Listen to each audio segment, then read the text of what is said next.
어쨌든 내란 특검은 이제 끌려다니지 않겠다 이렇게 말을 하고 있습니다. 윤 전 대통령 측도 역시 끌려다니지 않겠다 이렇게 신경전을 펼치고 있는 게 대표적으로 이번 주 토요일에 윤 전 대통령이 나올 것으로 보입니다. 특검이 요구했던 시간이 오전 9시, 윤 전 대통령 측은 아니다, 나는 10시에 나가겠다. 특검은 공개로 부르도록 하겠다. 윤 전 대통령은 비공개로 해달라. 박창원 교수님, 신경전 어떻게 보시는지요? 사실은 이제 체포영장 청구도 굉장한 신경전이었어요. 그러니까 경찰이 3번 불렀는데 안 왔어? 근데 수사팀 꾸리지도 않았는데, 특검팀 다 꾸려지지도 않았는데 바로 영장 청구한 거거든요. 이것은 소위 말해서 윤석열 페이스에 말리지 않겠다.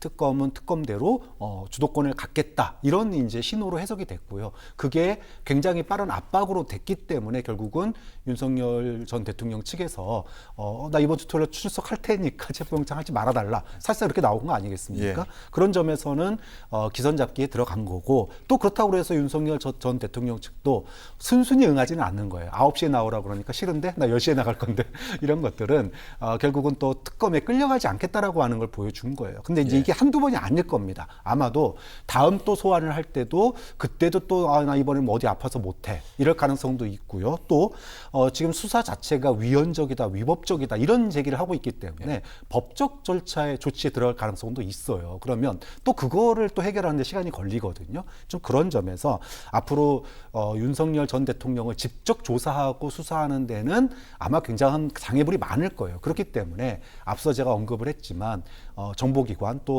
이번 계엄 결정과 관련돼서 또 그 전에 그런 계엄에 대한 모의를 하는 과정들, 논의를 하는 과정들에 있어서의 그 정확한 핵심 관계자 그리고 증언, 증거 이거를 찾는 게 특검이 좀 집중을 해야 될 문제가 아닌가 싶습니다. 네, 체포영장 집행 과정에서도 수사권이 있는 게 맞느냐, 헌법재판소에서도 쟁점으로 삼았던 것이 윤 전 대통령 측이었는데, 이번 특검 수사에도 뭐 피의자 인권, 방어권 여러 가지 얘기하고 있고 다시 한번 위헌에 관한 얘기들 하고 있습니다. 사실 김대현 평론가님, 이렇게 되면 여론으로부터 더 멀어진다 아까 말씀하셨는데 박창원 교수님께서는 그럴 가능성이 있다 이렇게 말씀하시네요. 당연히 멀어지죠. 예. 그리고 이제 그 헌법을 부정했기 때문에 대통령직에서 쫓겨났지 않습니까? 그런데 그게 이제 위헌이죠.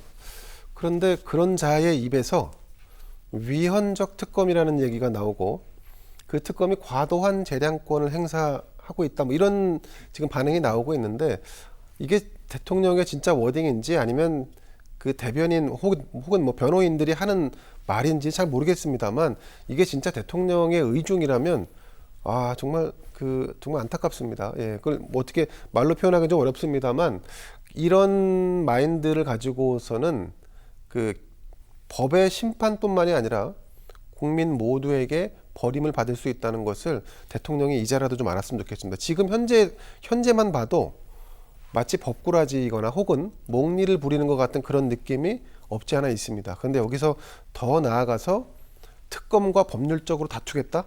이건 제가 볼 땐 패착 중에 패착이라고 봅니다. 사실 지난번 박근혜 전 대통령의 국정농단 사건 때 그 수사를 총괄했던 팀장이 윤석열이었습니다. 그분이 나중에 대통령이 됐고, 그분 또한 탄핵이 돼서 지금 수사 대상이 됐는데, 그 수사의 죄목이라는 게 내란 혐의라고 하는 어마무시한 사건이 아니겠습니까? 여기에 더해서 제가 당시를 떠올려 보면, 박근혜 전 대통령과 최순실이라고 하는 두 사람을 엮기 위해서 윤석열 수사팀에서 꺼내든 게 경제 공동체라는 거를 꺼내들었습니다. 즉 최순실이 얻은 경제적 이득은 박근혜 전 대통령이 얻은 것과 동일하다라고 본 건데, 그렇게 따지기 시작하면, 이렇게 자잘한 것까지 따지기 시작하면 윤석열 전 대통령은 김건희 씨가 받은 모든 백도 본인이 받은 거랑 똑같이 되는 거 아니겠습니까?